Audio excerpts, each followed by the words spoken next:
Este podcast es presentado por Hola Insurance, sus socios en salud y seguro de vida. Bienvenidos al podcast de Hola Doctor. Yo soy Luis Badel y en esta oportunidad nos acompaña el doctor Huberto Mondolfi, especializado en trastornos mentales. Doc, bienvenido. Luis, ¿cómo estás? Gracias por invitarme. Bien, señor. Un niño inquieto y que se distrae fácilmente es algo muy común. Los que somos padres o tíos lo podemos decir, ¿verdad? Sin embargo, cuando estas características interfieren con su trabajo escolar, con sus relaciones interpersonales, es cuando tal vez debamos preguntarnos si hay algo más. Si es algo más de pronto en su cabeza a ser simplemente niños siendo niños. Así que manos a la obra, doctor. ¿Existe el famoso ADHD en inglés o trastorno por déficit de atención e hiperactividad? Mira, la respuesta es sí.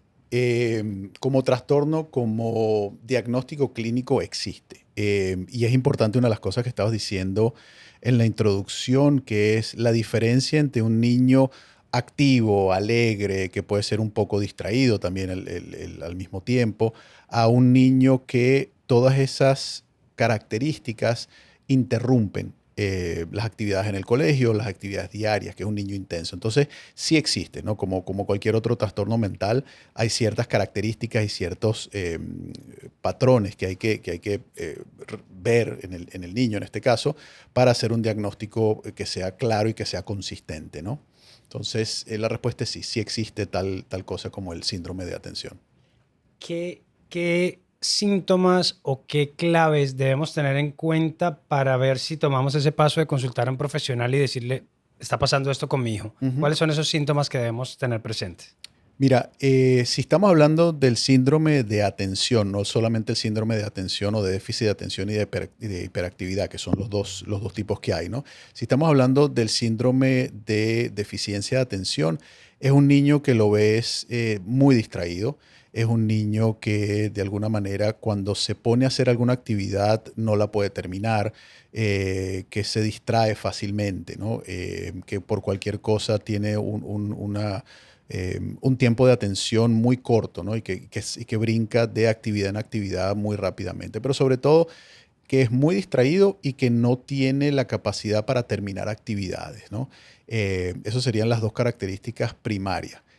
Pero de nuevo, hay que entender que hay niños que son distraídos y hay que ver las razones que hay detrás y hay razones psicológicas por las cuales hay también niños que les cuesta terminar ciertas actividades porque su manera de realizar actividades o su manera de aprender son diferentes. Entonces también cosas que hay que entender y no brincar a un diagnóstico que sea inmediato y verdaderamente buscar un profesional, ¿no? Esa es una de las cosas que me gustaría conversar en el día de hoy.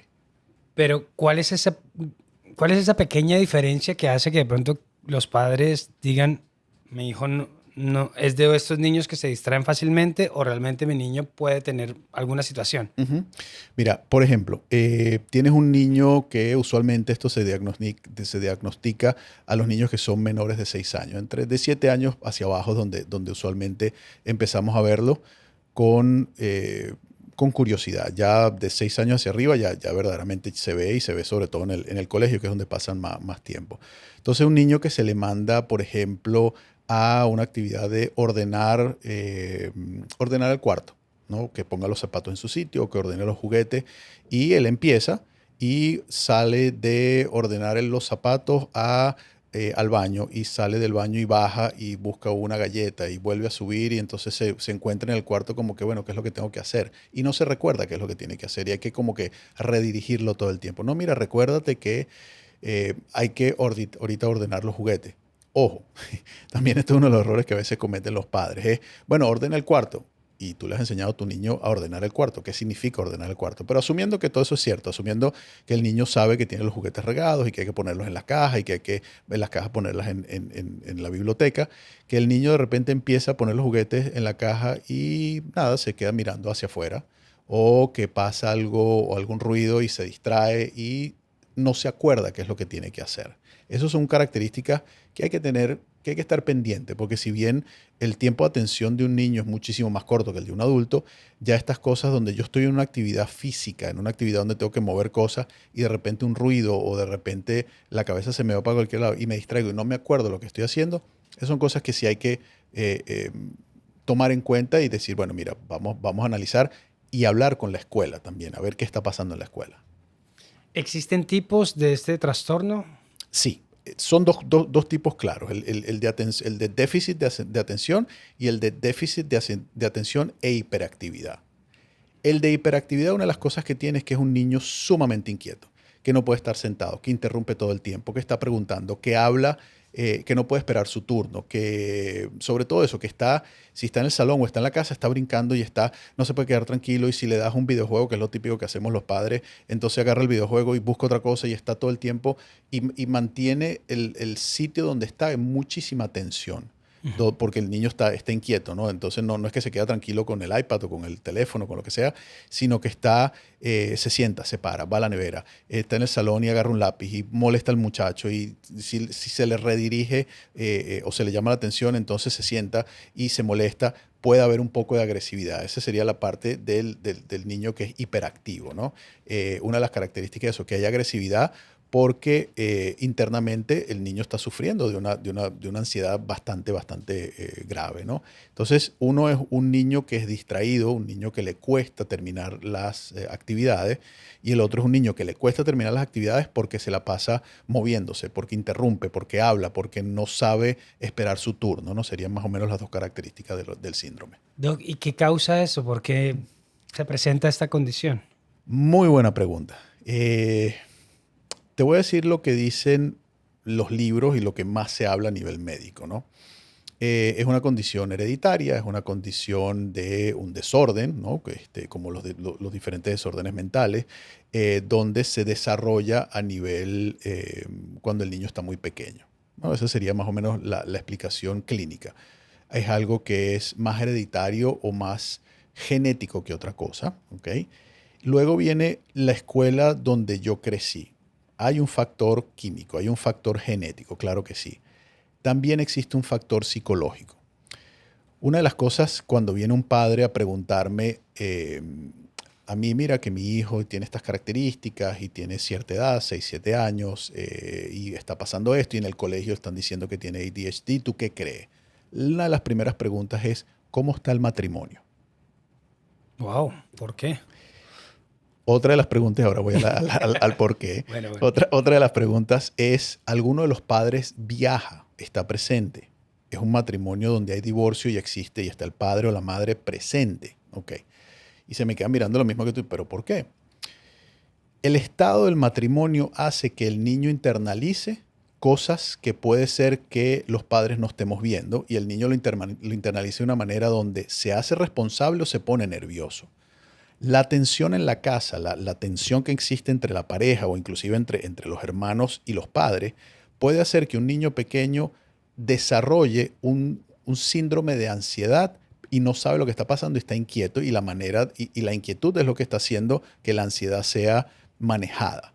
Entonces, una de las cosas que le pregunto a los padres es eso, ¿cómo está el matrimonio? Usualmente dicen, no, está bien. Ah, bueno, ok. ¿Tu marido, tú viajas mucho? Ah, bueno, sí, tú sabes que típico ahora, sobre todo aquí en la Florida, que los latinos viajan mucho porque siguen teniendo negocios afuera o por cuestiones de trabajo tienen que estar viajando. Entonces, bueno, sí, mira, nos toca viajar de lunes a miércoles y llega a la casa. Entonces hay cierta inestabilidad en la casa, ¿ok? Y no solo una inestabilidad, sino esa inestabilidad hace que haya un padre que esté ausente. Entonces, de nuevo, el niño, si no se dirige, si no se le explica, y muchos de los padres dicen, bueno, pero es que tiene 4 o 5 años, ¿cómo se le explica? Los niños entienden si se les habla su lenguaje.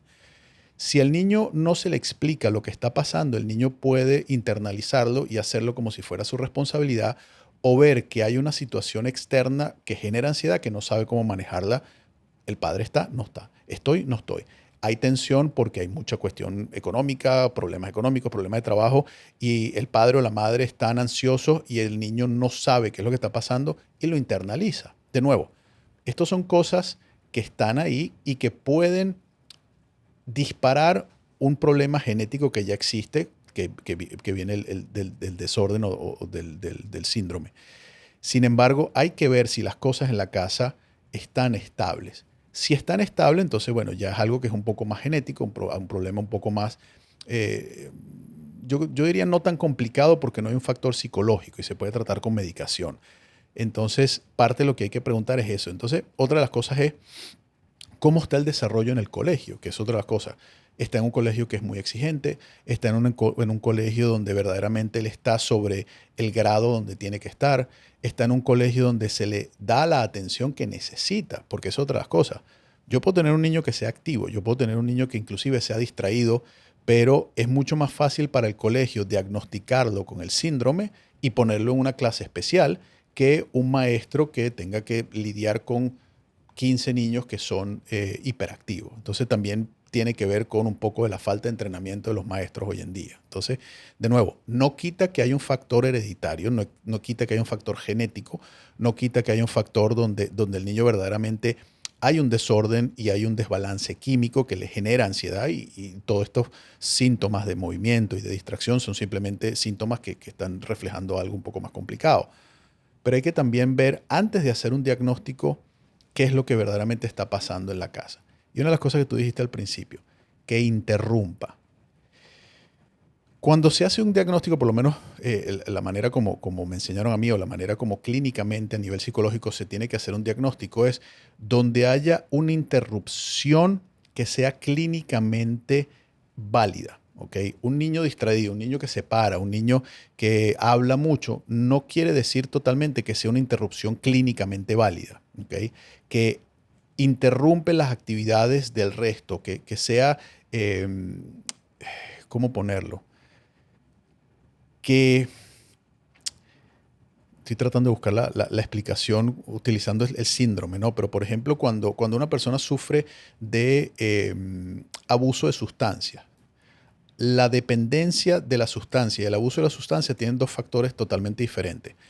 La dependencia quiere decir que clínicamente esa persona deja de hacer otras cosas, deja de responsabilidades que tiene por ir a usar. Si utilizamos esa misma característica para un niño que sufre de síndrome, quiere decir que todas estas actividades hacen que el niño se le interrumpa diariamente las actividades que tiene que hacer. Es que no sabría cómo explicarlo, ¿no?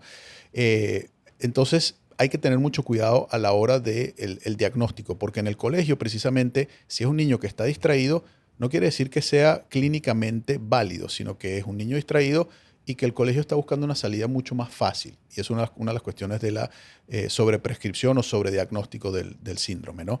Entonces,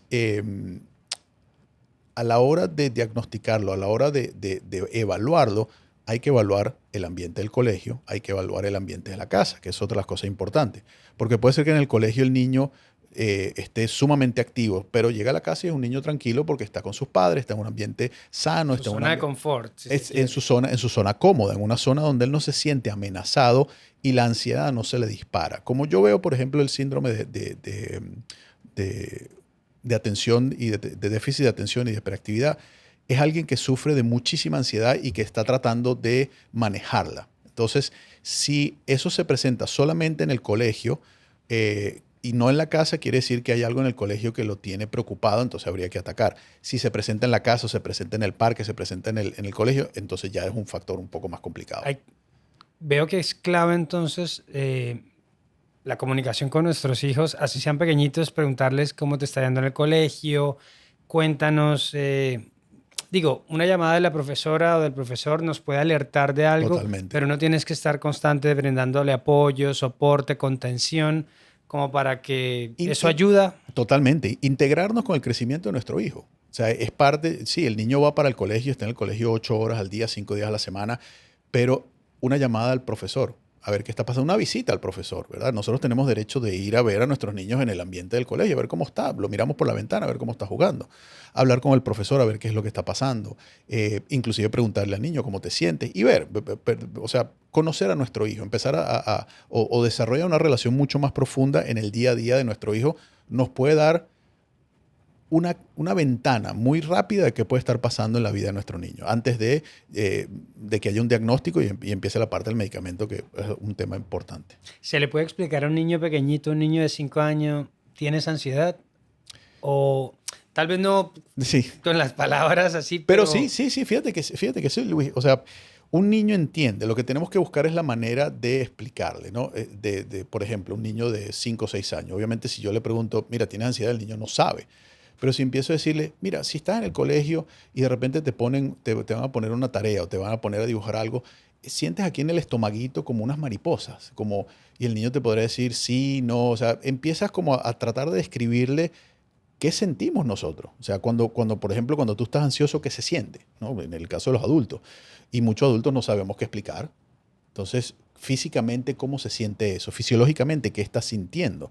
Entonces, es un ejercicio muy bueno con el niño de eso. Entonces, o te mandan a hacer algo en el pizarrón y de repente sientes que el corazón se te está acelerando. Sí, mamá, es como si estuviera corriendo en el parque. Ah, entonces ya estás entendiendo un poco de que tu niño cuando lo llevan al pizarrón o cuando tiene que hacer una actividad enfrente de los demás niños, el niño se le acelera el corazón.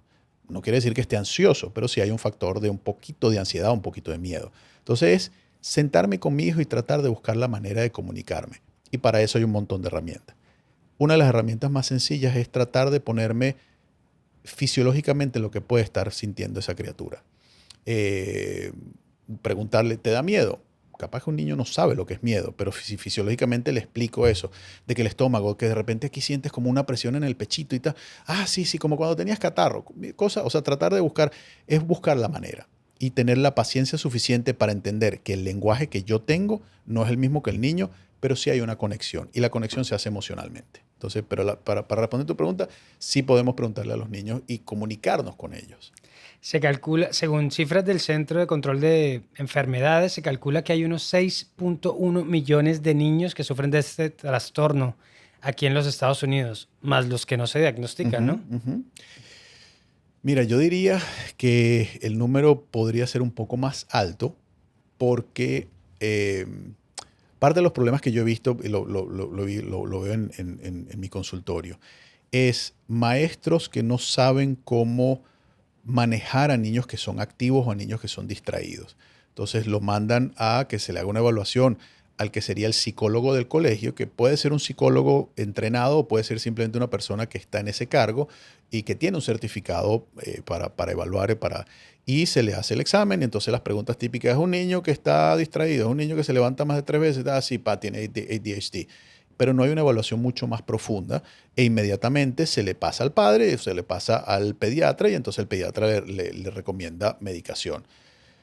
Yo no digo que las evaluaciones sean malas, no, yo creo que los instrumentos de evaluación son útiles, pero dentro de un contexto donde, ok, déjame ver si yo soy el psicólogo o el educador que encargado de evaluar a ese niño, déjame ir a verlo, déjame ver cómo se está comportando, déjame ver qué está pasando durante el día, porque puede ser que el niño tenga hambre, puede ser que el niño no durmió bien, puede ser que el niño haya problemas en la casa antes de llegar a una conclusión o un diagnóstico que puede ser verdadero, pero puede ser un diagnóstico acelerado y que estemos dañando de alguna manera el futuro del desarrollo sano completo de ese niño, ¿no? Entonces, lo evalúo y sí, yo sí creo que el número 6 millones probablemente hoy en día sea un poco más alto, no estoy muy claro en las estadísticas, pero sí sé que hay una sobrediagnosticación del síndrome hoy en día en las escuelas, sobre todo en las escuelas públicas.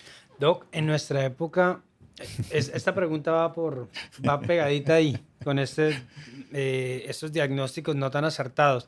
En nuestra época era darle Ritalina al niño y que se calmara. Hoy son otros medicamentos.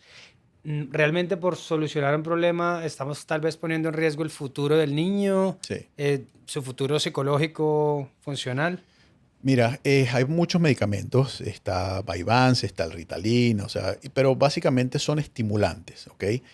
Y lo que estás haciendo de alguna manera es ayudando al cerebro a que utilice un estimulante para enfocarse. Y lo que estás haciendo es cambiando la estructura química con algo externo, como un estimulante. El Ritalin es sumamente fuerte. El Ritalin se puede comparar hoy en día como si le estuvieras dando pequeñas dosis de cocaína al niño. Entonces, eso trae una consecuencia y trae un cambio estructural en el cerebro, que luego el niño necesitará algún tipo de Adderall, algún tipo de medicamento para mantenerse enfocado, en vez de buscar la manera. Yo no digo que las medicaciones no sirvan, claro que sí, si es necesario hay que dárselas, pero no que sea la solución para toda la vida, sino que sea una solución con otra cosa, como terapia, como una solución donde podemos ayudar al niño si verdaderamente sufre el síndrome, podemos ayudar al niño a que esté enfocado, a que consiga una manera cognitiva y conductual de manejarlo. Todos los síndromes genéticos, como o sea, no solamente el síndrome de atención y de déficit de atención y de hiperactividad, todos los síndromes o todos los desórdenes de personalidad tienen una característica genética y que no son reversibles, siendo el caso del síndrome de atención y déficit de atención y de hiperactividad un síndrome que se puede llevar a la parte adulta. Hay que entender que no va a ser reversible, pero puede ser manejado. Si yo trabajo con el niño desde pequeño, donde hay medicación y hay una parte terapéutica, donde hay conducta y hay parte cognitiva, le vamos a enseñar al niño a salir de la medicación, a vivir normalmente y manejando los síntomas, manejando cuando él se siente que vienen los síntomas y que se tiene que mover, entonces cómo lo manejo, cuáles son las herramientas que la tengo. Igualmente que la gente que sufre de ansiedad o sufre de ataques de pánico.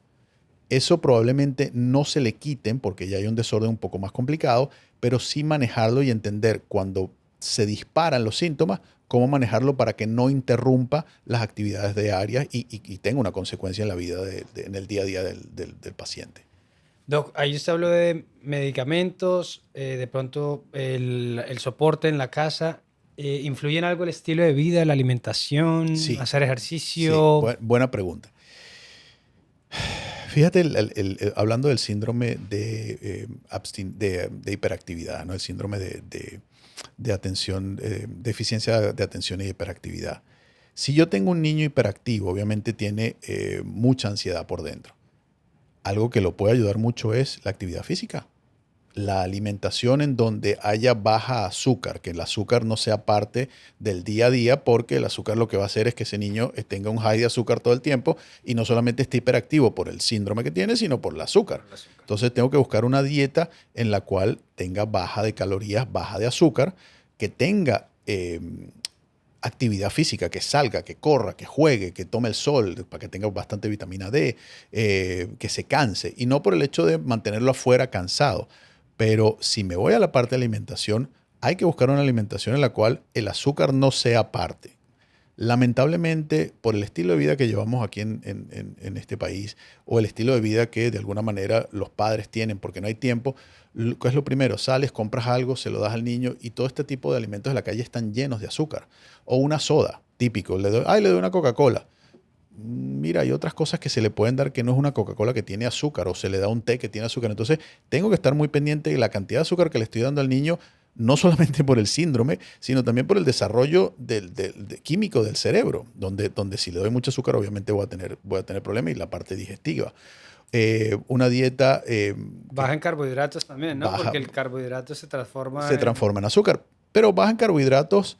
Fíjate que hay carbohidratos que son buenos. Hay carbohidratos, por ejemplo, arroz, pasta, se la puedes dar, pero algo que yo hablo mucho con mis pacientes, sobre todo la parte médica, es bien importante de dónde viene y la calidad de esos carbohidratos que tú le estás dando. Si tú estás dándole arroz que es excesivamente refinado, le estás quitando toda la calidad y toda la potencia y el bienestar que tiene ese arroz.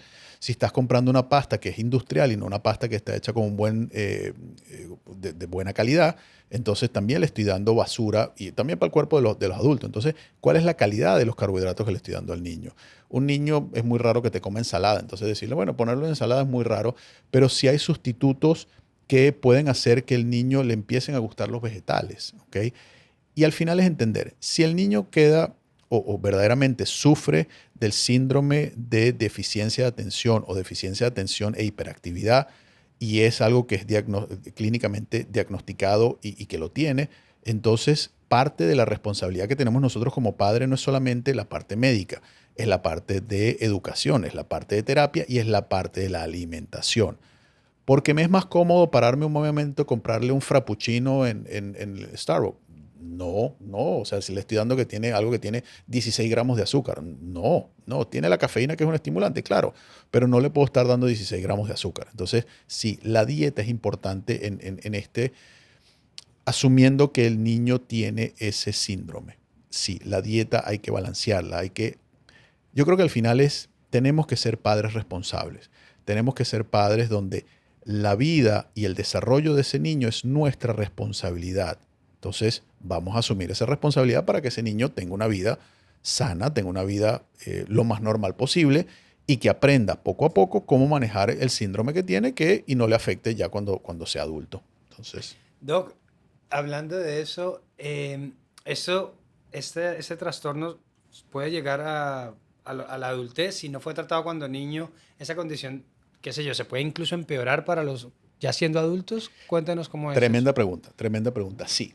Esto es un síndrome que empieza desde pequeño. Se empieza a ver en niños que son menores de 6 años en adelante y puede ser no diagnosticado y llevar a la parte adulta. Lo mismo si ya es diagnosticado, nos lleva a parte adulta. Pero la pregunta tuya es si como adultos podemos ser diagnosticados con síndrome de deficiencia de atención. Claro que sí. La dificultad también ahí es que ya siendo adultos se pueden desarrollar otros problemas un poco más complicados, como el abuso de sustancia, la dependencia de sustancias, desórdenes de personalidad un poco más severos. Bipolaridad o... Bipolaridad, desórdenes yo no diría de sociopatía, pero una persona que es sumamente conflictiva, que es sumamente defiant, la palabra en español no me viene ahora, que confronta mucho a la gente, que busca pleito, ¿no? que es una persona sumamente agresiva. En inglés se llama oppositional defiant. Una el persona, antagonista. Totalmente, sí, pero antagonista que no lo hace, ya no lo hace por fastidiar a los amigos, sino verdaderamente internamente es una persona antagonista que busca problemas y que se mete en problemas bastante rápido. Mucha agresividad, obviamente la parte del abuso de sustancias. Entonces, todo esto son síntomas de un desorden de deficiencia de atención o deficiencia de atención e hiperactividad que no fue diagnosticado de pequeño. Entonces, y esa es la parte complicada, pues entonces llegan, por lo menos a mi consultorio, con un problema de abuso de sustancia o con problemas de relación o con problemas de ansiedad severa. Un problema de ansiedad severa donde no hay manera y le dan ataques de pánico, no hay manera de que se le quite ansiedad independientemente de que tome ansiolíticos o no.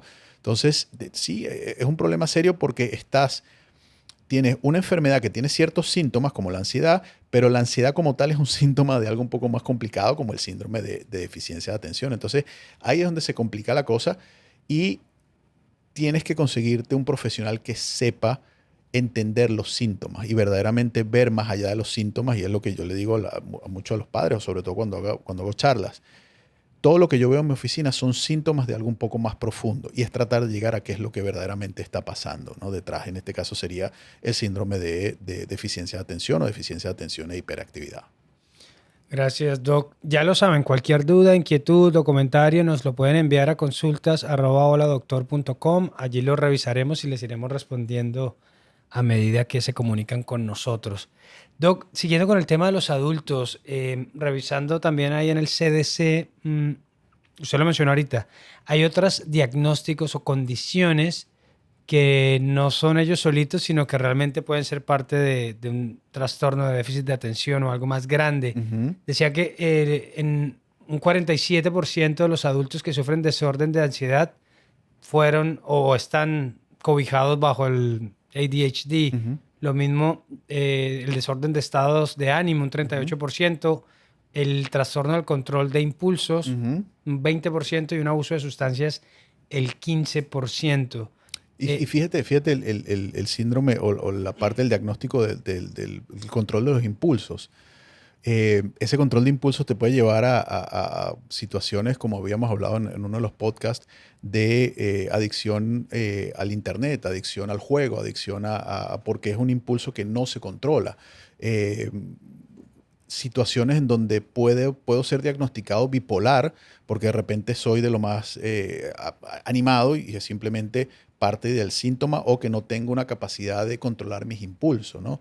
La ansiedad es otra de las cosas que se ve a nivel estadístico muy alto en la gente que sufre del desorden del síndrome de deficiencia de atención.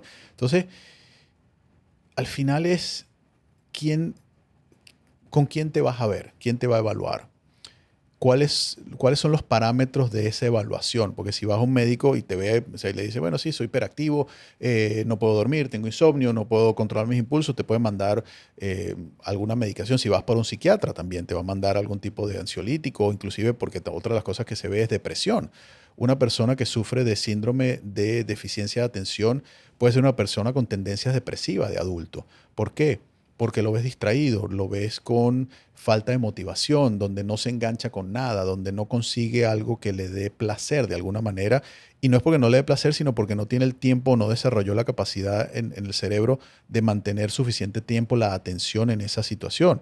Empieza la frustración o no tiene la capacidad para mantener un trabajo como su condición le requiere, que es otra cosa importante. Una persona que sufre el síndrome, por más manejado que lo tenga, hay ciertos trabajos que no puede desarrollar. Son trabajos que necesita obviamente tener atención. O sea, tú le pones a un niño que sufre de síndrome de atención, en este caso, de deficiencia de atención, lo pones a hacer un rompecabezas y desastre, porque obviamente el rompecabezas necesita tiempo, necesita paciencia, buscar las piezas, el niño va a terminar comiéndose las piezas, rompiéndolas, o sea, se desespera. Entonces, todo eso se lleva a adulto y entender que hay ciertas cosas que vamos a estar limitados. Entonces, los síntomas de depresión salen precisamente por la frustración, porque no puedo mantener un trabajo, no puedo mantener una relación. Entonces, no hay una conexión porque no puedo mantener una relación y no entiendo lo que me está pasando. Entonces, voy al médico, me da un antidepresivo y eso no es la solución. Entonces, Me quedé pensando en eso que decía, Doc, que tal vez los niños no saben qué les está pasando, no desarrollan esa autorreconocimiento, ¿cierto? De lo que les está sucediendo y así pueden llegar a ser de adultos. O sea, no aprendieron, nunca tuvieron esa contención, esa ayuda y simplemente se desarrollaron así, ¿no? y fíjate que qué tema tan importante ahorita que lo estás diciendo, ¿no? Yo me pongo los zapatos como niño, ¿no? Y de adulto puede ser que me haya pasado. Me pongo los zapatos de niño y algo me está pasando, no lo entiendo, empiezo a desarrollar algo donde yo estoy mal, yo estoy roto, yo estoy defectuoso. Imagínate cómo eso debe pegarle la autoestima a un niño, donde no puede estar en un sitio tranquilo porque si no lo regañan o los niños no quieren jugar con él porque es un niño demasiado o distraído o intranquilo, entonces no genero conexión. Mis padres me están regañando todo el tiempo porque dejé desordenado el cuarto o porque me estoy trepando por las paredes o porque pinté la pared, lo que sea. Entonces no hay conexión, me regañan. Internamente empiezo a desarrollar una imagen mía donde estoy afectuoso. Imagínate crecer con eso, ¿cómo será? O sea, de verdad que estás tratando un punto bien importante donde puede haber gente que se siente internamente como que roto de alguna manera y no ha descubierto que no, que puede ser simplemente una condición mental que tiene tratamiento, que tiene diagnóstico, que tiene cura o por lo menos tiene manejo y es ir a donde un experto o una persona que verdaderamente sepa evaluar y sentarse con paciencia a ver qué es lo que puede estar pasando.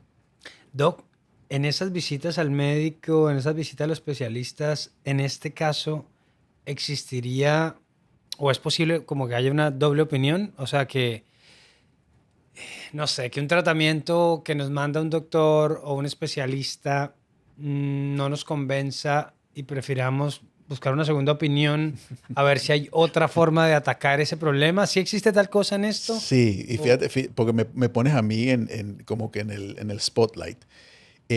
Cuando los padres vienen a mí con el diagnóstico de, mira, que en el colegio a mi hijo le dijeron que tiene el síndrome de deficiencia de atención o síndrome de deficiencia de atención y hiperactividad, y le mandaron Ritalin, y entonces fue para el médico y ya el pediatra dijo que sí, entonces yo les digo, pero ya empezó a tomar Ritalin. Sí, ya tiene 3 semanas tomando. Entonces me ponen en una posición donde, pero ya va, ¿por qué no intentamos? ¿Qué está pasando en la casa? ¿Qué está pasando en el matrimonio? Todas estas preguntas que estuvimos conversando al principio, ¿no? Y el niño, hay mejora, porque obviamente en lo que empieza a darle la medicación, ya sea Concerta, Ritalin, o sea, la que le estés dando, hay cierta mejora, pero ya tienes al niño en cierta mejora, todo el mundo alrededor está un poco más estable, el niño percibe esa estabilidad, pero precisamente ese será el mejor tratamiento que el niño necesita. Mi opinión particular, yo antes de llegar a la medicación prefiero empezar todo lo que es la parte cognitiva conductual, ver qué está pasando en la casa, tratar de cambiar ciertas cosas, hablar con los maestros, o sea, integrar a los padres y hacer como un equipo donde capaz que hay una manera de resolver la situación un poco más beneficiosa a largo plazo, más lenta, pero más beneficiosa. Y luego, capaz que sí, que habría que ponerle medicación o no. Pero mi opinión muy particular, y aquí respeto la medicina y respeto a los psiquiatras. Yo creo mucho en la medicación. Yo creo mucho en las drogas que hoy existen para ciertos desórdenes mentales, para tratamientos. De verdad que creo mucho en la medicina. Al mismo tiempo, creo que el cuerpo humano, cuando se está desarrollando, hay que tratarlo con mucha delicadeza porque es frágil. El cerebro de un niño de 6 años es sumamente frágil, igual que el de un adolescente, hasta que tenemos 21 años que se está desarrollando más o menos. Entonces, si yo puedo evitar tratarlo con cosas externas y que se vaya desarrollando de alguna manera él solo, porque el cerebro es sumamente flexible, el cerebro es sumamente moldeable. Entonces, vamos a buscar la manera de utilizar la herramienta, de utilizar el cerebro, que es un instrumento y uno de los órganos más importantes del cuerpo, que no venga de afuera. Yo ahí estoy al favor. Si no funciona, si todo lo que estamos haciendo verdaderamente no trae ningún tipo de beneficio, entonces, bueno, vamos a la parte de la medicación porque sí se necesita. O la medicación con tratamientos cognitivo-conductual o con algún tipo de terapia o con un equipo, pero trabajar en equipo. ¿Por qué? Porque nosotros como adultos estamos tomando decisiones por un niño que en ese momento no tiene la capacidad de tomar decisiones, pero si llega a adulto y ese niño tiene ciertas consecuencias y hubieran habido otro tipo de resolución y le preguntas a ese niño te hubiera dicho, yo no hubiera tomado eso. Obviamente nosotros como padres tenemos que tomar las riendas y la decisión de ese niño.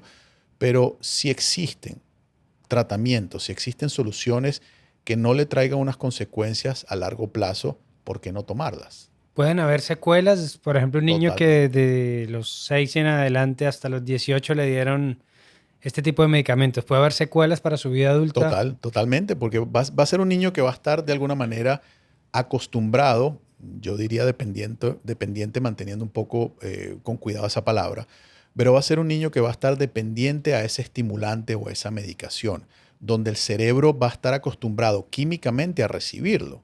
Entonces, ¿qué pasa cuando ya a los 18 años el niño tiene la capacidad de dejarlo? Va a buscar otro tipo de sustancia, va a buscar otro tipo de algo externo que lo lleve a ese estado de tranquilidad que la medicación le daba.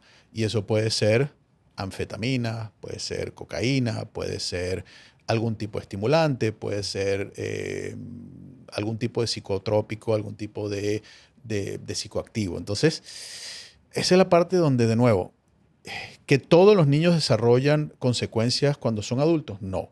Sin embargo, sí hay. Sí Se hay, puede y entonces presentar. se produce. Entonces, ¿por qué no buscar otra alternativa? ¿O qué hacer ya cuando tenemos la edad suficiente para decir, mira, ya es suficiente?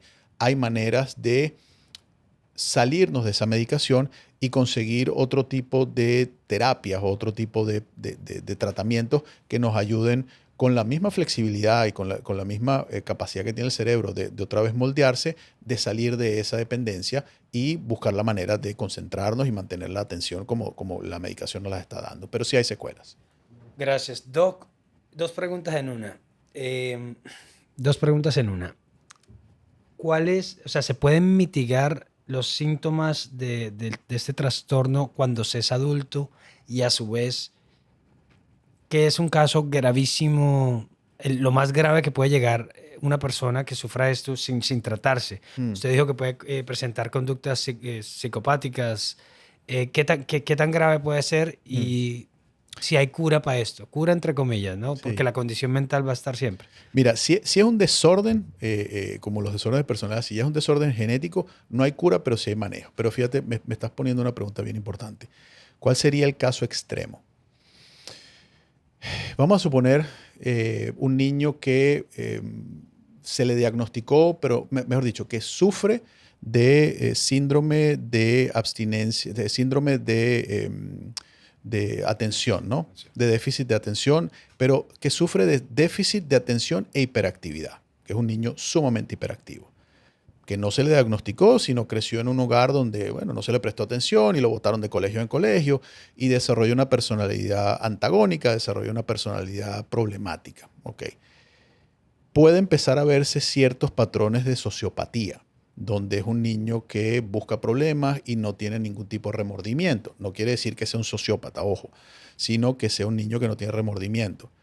Pero yo creo que uno de los casos más extremos en ese caso sería que ese niño, por alguna de las razones de la vida, empieza a probar estimulantes.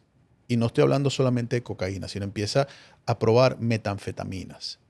Se convierte en una persona totalmente adicta porque en el momento que el niño o que este adulto prueba la metanfetamina, el cerebro consigue lo que toda la vida ha buscado, esa tranquilidad, ese enfoque, y es lo que una de las cosas cuando yo doy las charlas acerca del abuso de sustancias, todos tenemos un perfil hacia cierta droga, ya sea cierta droga externa o cierta droga psicológica. Que de alguna manera lo desarrollamos o no, ya eso tiene que ver con otros factores.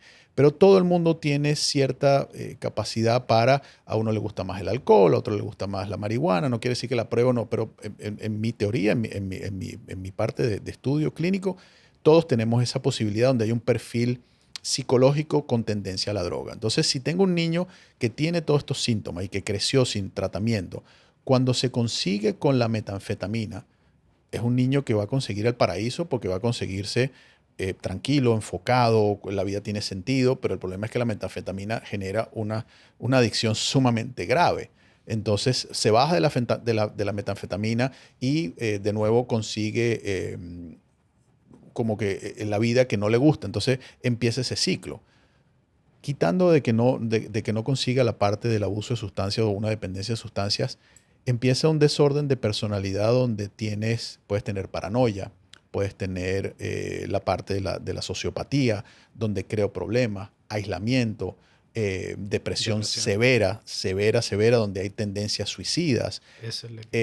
Podría inclusive confundirse con un desorden de personalidad que se llama Borderline Personality Disorder, desorden de personalidad al borde, que es una mezcla de ansiedad y depresión sumamente complicada de tratar. Entonces es esta persona que la quieres ayudar, entonces se acerca a ti y de repente se acerca a ti y se va por la ansiedad y te patea y te grita y después te hace falta. Entonces puede estar confundiéndose con este desorden de Borderline Personality Disorder. Entonces, los casos extremos yo creo que va a ser una persona que primero sufre un montón, no tiene relación, no hay conexión, hay mucha tendencia depresiva, probablemente pensamientos suicidas constantes, inclusive intento de suicidio porque la impulsividad está ahí. Entonces de repente, no sé, me tiré del balcón, estoy en el primer piso, o sea, cosas así, o estoy en el carro y me fui contra el tráfico. Entonces son casos, yo no diría que son raros, pero existen y están ahí y hay que verlos con mucho cuidado. De nuevo, nosotros como padres o los que somos responsables de un niño tenemos que ver todo este tipo de cosas para evitarle el sufrimiento a este adulto. O sea, como padre yo tengo la responsabilidad de nuevo y perdona que como que machuque este tema, tengo la responsabilidad de esa criatura que es mi hijo, ya sea adoptado, ya sea mío, o ya sea que yo soy el padre postizo, lo que sea. Pero esa responsabilidad es mía y tengo que hacer todo lo que esté en mis manos para ayudarlo. Información existe, pero un montón. Estos programas ayudan un montón. Información en las redes sociales, información con el pediatra, información en el colegio. La información está ahí. También es tener la mente lo suficientemente abierta para entender que hay un problema, pero la curiosidad suficiente para, bueno, gracias, le digo al psicólogo del colegio, déjame buscar otra opinión y empiezo a conversar, empiezo a buscar chats, empiezo a buscar personas que estén con niños así y que tengan un niño que esté tratado efectivamente y que esté llevando una vida lo más normal que pueda ese niño, ya sea con medicación o sea sin medicación. Pero volviendo a tu pregunta, sí hay una consecuencia severa y pueden haber casos extremos donde la ansiedad puede llevar a una persona a hacer cualquier cosa. Terrible. La clave, la clave entonces sería lo que acaba de decir usted, tratar de criar los adultos del futuro rodeados de amor, contención, buena comunicación en la medida de lo posible, buena alimentación, actividad física, sacarlos del videojuego, sacarlos del internet y como que, Dios, que le metan un poco de ganas a la vida, a lo que les rodea. Mira, qué bueno que dijiste lo de los videojuegos. Existe un juego, existe un tratamiento para los niños que sufren del síndrome que ayuda para la atención. Ojo, no todos los juegos de video, no todo lo que existe en el iPad o en el teléfono o en la computadora son para eso, ¿ok? Yo como padre, y esto es un tema que tocamos creo que en el otro podcast, yo como padre tengo que tener la responsabilidad y la capacidad para darme cuenta que si yo tengo un niño de 4, 5 años, 3 años y le estoy dando algo donde está pegado todo el tiempo, lo estoy sobreestimulando y eso se va a ver luego en distracción o en sobreestimulación en el colegio. Entonces, estoy creando yo un niño que va a sufrir un síndrome de deficiencia de atención e hiperactividad. Totalmente. ¿Que hay algo genético? Claro que sí, pero puede, o sea, ese momento donde en vez de sentarme con mi hijo, ayudarlo a que coma, le doy el teléfono para que vea una película y coma tranquilo y no me esté fastidiando mientras yo estoy haciendo otra cosa, lo que puedo estar haciendo es creando algo mucho más complicado en vez de sentarme con mi hijo con mis limitaciones como padre, tema importantísimo. Yo tengo que reconocer cuáles son mis limitaciones como padre para sentarme con mi hijo, aprender, crecer, comunicarme con mi hijo, a ver cómo me comunico, en vez de darle algo para que se distraiga porque yo no soy capaz de reconocer mis incapacidades como padre. Entonces, estoy dándole una solución a corto plazo que me va a crear un problema a largo plazo. Entonces, también, volvemos a lo que tú estabas diciendo. Como padre, yo tengo la responsabilidad de crear un niño y no se trata de la cantidad de tiempo que pase con el niño, se trata de la calidad del tiempo que yo pase con el niño. Reconocer mis faltas como padre, reconocer mis incapacidades, porque nadie sabe ser padre. Crece, nace el niño y dicen, bueno, que es que el niño viene con un pan bajo el brazo, por lo menos dicen en Venezuela. Sí, pero no viene con un manual. Podemos hablar con nuestros padres, que serían los abuelos de los niños, mire cómo se hace. También ellos hicieron lo mejor que pudieron. Entonces, yo creo que hay mucha información de cómo ser padre y al final puedo evitar todos estos síntomas, de todos estos síndromes, perdón. Sí, sí puedo. Si ya es algo genético, lo que puedo evitar es que se dispare mucho antes de que se tiene que disparar y empiezo a verlo y capaz que lo evito. Doc, pero si no existe esa condición, si no existe esa condición genética, ¿cierto? Químicamente que nos apunta hacia ese lado, serán solo cuestión de hábitos y los hábitos se los podríamos cambiar, ¿cierto? Totalmente. O no necesariamente. No, sí, ¿Sí? totalmente. Y fíjate que tocaste el tema de hábitos. Es cuestión de hábitos. Es una cuestión donde si veo un hábito donde el niño está distraído, ¿qué es lo que está pasando? Y si no hay un síndrome, si no hay verdaderamente algo clínicamente que está trayendo problemas, entonces solamente un hábito que se está creando y que de nuevo es mi responsabilidad reconocerlo y tratar de cambiarlo. El cerebro es un órgano sumamente flexible que lo puedo amoldar, sobre todo en un niño. Entonces, vamos a ver si estoy viendo que hay ciertos patrones que no me están gustando. Déjame preguntar, déjame ver y empiezo a tratar de cambiarle el hábito, cambiarle lo que está haciendo. Totalmente. Perfecto, Doc. Usted ha utilizado varias veces hoy la palabra redirigir. En nuestra época era regañar. Sí, Bueno. sí, totalmente. Sí, fíjate, yo a veces me acuerdo mucho de mi mamá, ¿no? Que decía que un regaño, en este caso sería una nalgada a tiempo corrige, ¿no? Hoy en día, fíjate que hay que tener mucho cuidado. No se puede. No se puede porque entonces te metes en un problema, protejan a los niños. Y yo no creo que hay que utilizar la violencia con los niños. Ahí sí yo estoy totalmente de acuerdo. No se trata de un regaño, pero a veces sí tenemos que ponernos serios con los niños.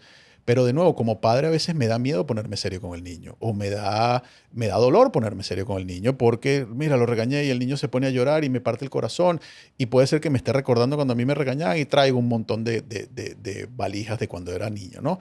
Pero a los niños hay que redirigirlo, hay que ponerle consecuencias, si haces esto bien, no es que hay que dar un premio, haces esto bien y hay que entender que esto lo hiciste bien, pero si lo haces mal hay un regaño, hay una consecuencia. Y es fíjate, uno de los ejemplos que yo utilizo un montón. Bueno, pero es que no sé cómo hacerlo. Hay que aprender a poner el límite a los niños. Entonces, un típico hoy en día todos los niños tienen o teléfono o tienen un videojuego, tienen algo, ¿no? Y llegan del colegio y tienen que hacer la tarea o las cosas que le toquen en la casa. Arreglar el cuarto, lo que le toque, cualquier responsabilidad que como padre le pongamos. Entonces le dice al niño, mira, tienes que hacer la tarea para las 5 de la tarde. Ah, bueno, y llega a las 5 de la tarde, el niño no hizo la tarea porque no hay una consecuencia. Yo le digo al padre, mira, agarra y ponle una consecuencia. Tienes que hacer la tarea. Sí, ¿cuál es la tarea? Esto y esto. Ok, para las 5 de la tarde yo necesito que tengas la tarea hecha. Si no, te voy a quitar el videojuego. Y le preguntas al niño, ¿qué es lo que voy a hacer? Tengo que hacer la tarea y si no me quitas el videojuego. ¿Qué significa quitar el videojuego? Desconectarlo de la pared y guardarlo por una semana y no puedes utilizarlo. Que quede clara la comunicación. Ese es el límite. el niño va a llegar a las 5 de la tarde y no va a haber hecho la tarea la primera vez. Ahí no hay pelea, porque ya tú quedaste claro con el niño, agarraste y desconectaste y el niño te va a pataletar y no hay pelea. Espera, yo te dije a las 5 de la tarde y los digo. Anticiparles, hay que anticiparles. Y que estemos claros que la comunicación fue entendida. No es, si no hace la tarea, te quito el videojuego. El niño se queda así como que, sí, pero no entiendo lo que me estás diciendo. Quitar el videojuego se implica esto, guardarlo, no lo puedes jugar. ¿Entendiste? Sí, ¿qué fue lo que dije? Entonces, ese tipo de cosas como padres tenemos que hacerlo para que el niño entienda que toda acción tiene una consecuencia. Entonces, esta consecuencia es negativa porque no hiciste tu tarea. Si la comunicación es clara y la comunicación es entendida y el niño entendió y yo pongo el límite, te aseguro que ese niño la siguiente vez hace su tarea cuando la tiene que hacer, o cuando llegues y dice, mamá, papá, mira, me estuvo un poco complicada la tarea de matemáticas, no sé qué, ayúdame aquí porque no quiero que me quites el videojuego. Hay una apertura totalmente diferente. Entonces, de nuevo, viene la parte de los hábitos, viene la parte de la crianza y viene la parte de lo que tú estabas diciendo de cómo hago para educar al niño. Sí, hay que regañarlos. Una de las cosas que a mí particularmente me molesta un montón cuando escucho a los padres de adolescentes es que yo soy la mejor amiga de mi hija. No, yo no necesito que usted sea la mejor amiga de su hijo o el mejor amigo de su hijo. Yo necesito que usted sea el mejor padre, donde le va a poner reglas, donde su hija tiene otras amistades para contarle sus cosas y se va a pelear. Una de las cosas que de niños, por lo menos yo lo veo mucho en la oficina, los niños a veces no entendemos es, mi papá se puso bravo conmigo, pero no me deja de querer. A veces no le enseñamos al niño esa diferencia en donde estoy bravo contigo, cometiste un error, pero te sigo queriendo. Una vez que pasa la rabia, seguimos la misma relación. O sea que la rabia es parte de la relación, la molestia es parte de la relación y no te estoy limitando el amor. Ese sería un tema fascinante para otro podcast. Está buenísimo, lo anotamos. Claro que sí, Doc. Bueno, para ir cerrando, Doc, nuestro top 3 tradicional. 3 cosas claves que debemos tener pendientes del trastorno de déficit de atención. Sí. Vamos a hablar de las 3 que incluye también el déficit de atención e hiperactividad. Lo primero es si yo veo que es un niño distraído, pero más de lo normal. Un niño donde si le pongo a hacer una tarea no la termina y de repente se pone a hacer otra cosa y esa no la termina. Un niño que de alguna manera es demasiado, se mueve mucho, que si lo pones así, si se sienta en una silla, es como si tuviera hormigas en los pantalones. Entonces se para, va y no se queda quieto ni siquiera moviéndose. O sea, porque todas las cosas es, bueno, tú ves un niño corriendo en el parque y lo que quiere es correr. Pero si está en un sitio, en el salón de clase o en la casa y se sienta en la mesa y se para y va y agarra el juego y suelta el juego y sube para el cuarto y baja para el cuarto, ahí hay algo que hay que ver. La parte de la distracción es sumamente importante porque esta es la parte de la hiperactividad, pero la parte de la distracción donde yo le pongo una actividad y el niño, por más que se le explique, la empieza a hacer, pero de repente, nada, se va y hace otra cosa y le preguntas, ¿y qué pasó con esto? Y te dice, no sé. O sea, como que no es que, es que no lo quise hacer porque me dio flojera, sino que verdaderamente te dice, no sé. O sea, porque no se acuerda de lo que tenía que hacer. Ahí hay algo también importante porque me está diciendo que cognitivamente no está registrando que tenía que hacer algo.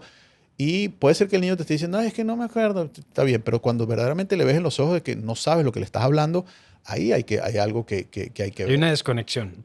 Una desconexión totalmente. Entonces, un niño distraído, un niño que no termina las actividades, un niño que si le pongo una actividad y de repente vuelvo a la actividad y veo que está como que no sé qué es lo que me estás hablando, hay que tenerlo con cuidado.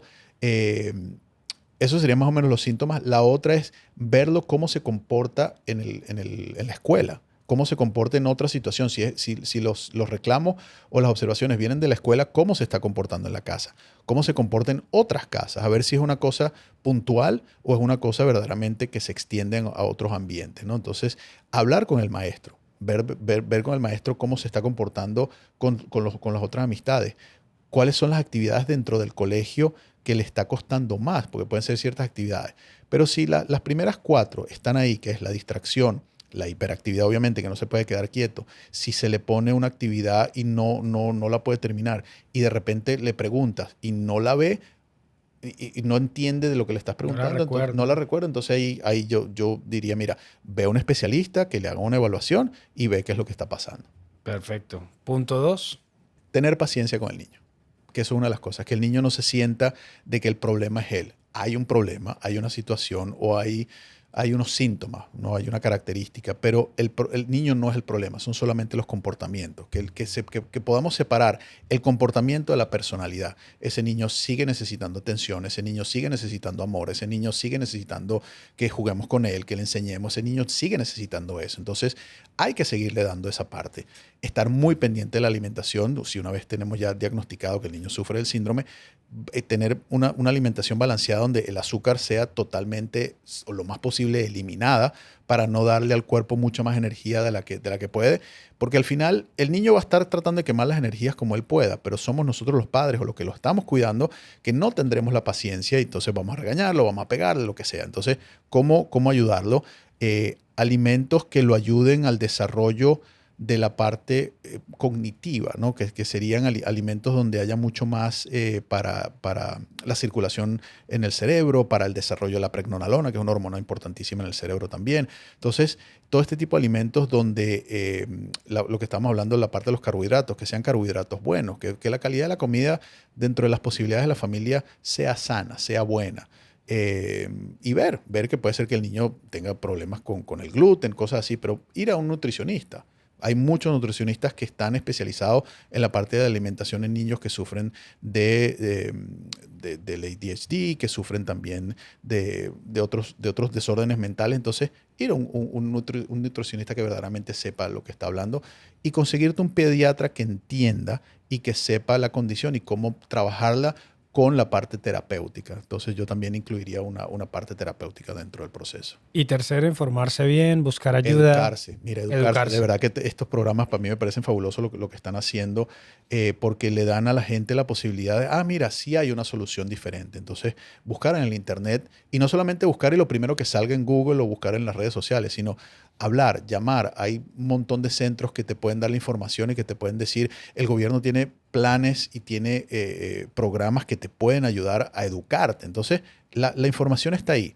Volvemos al punto inicial que estábamos hablando tú y yo de como padre responsable, ¿qué puedo hacer yo para que esa criatura sea un adulto eficiente, que tenga una vida sana, que tenga lo mejor que le podamos ofrecer dentro de las posibilidades que tenemos? Perfecto. Muchísimas gracias por su tiempo, por los consejos, las herramientas que nos brindó en esta charla. ¿Dónde lo pueden ubicar nuestros oyentes? Mira, sería en la web www.hubertomondolfi.com.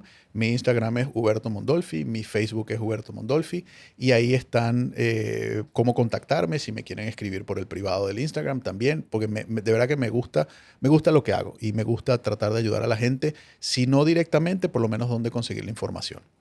Gracias, Doc. Y ya lo saben, y a nosotros nos pueden encontrar en todas las redes sociales, @holadoctor o en la página web holadoctor.com. Si tienen preguntas, sugerencias, inquietudes, lo pueden hacer a consultas @holadoctor.com. Aquí va a salir abajito. O en el teléfono +1 844 338 2800. Hasta la próxima y que tengan la mejor de las semanas. Este podcast es presentado por Hola Insurance, sus socios en salud y seguro de vida.